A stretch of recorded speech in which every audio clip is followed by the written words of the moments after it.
পুনর্বসু নক্ষত্রে সূর্য ভগবান। এই যে টাইম পিরিয়ডটা প্রায় 90 দিন, আমি সতর্ক করব এনি টাইপ অফ রিলেশন নিয়ে কিন্তু বেশ তোলপাড়। যে কোনো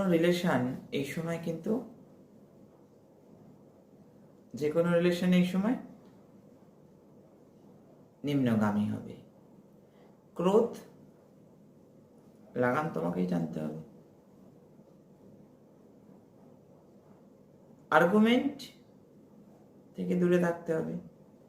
বামাখালির চিত্র হোম স্ক্রিন, লক স্ক্রিন, ডিপিতে রাখতে হবে। Daily miracle magical number use করতে হবে। সঙ্গে দেশি ঘিয়ের প্রদীপ ঠাকুরের স্থানে জ্বালো, আর একটু দেশি ঘি সেবন করো। তোমরা জানো না, আমার পরিবারকে আমি খুলে বলি, দেশি ঘি প্রত্যেক দিন সেবন হলে, কাঁচা রান্না করা নয়, কোনো একটা তরকারি সবজির ওপর একটু কাঁচা বা কাঁচা ভাতে, মানে কড়াই গরম হয়নি এমন, আগুনের তাতে নেই, মারাত্মক কাজ। হেলথ বেনিফিট প্রচুর, হার্ট হেলথের জন্য ভালো, জীবনধারার জন্য ভালো, প্রত্যেকটা গ্রহের জন্য ভালো। নিয়মিত সেবন করো।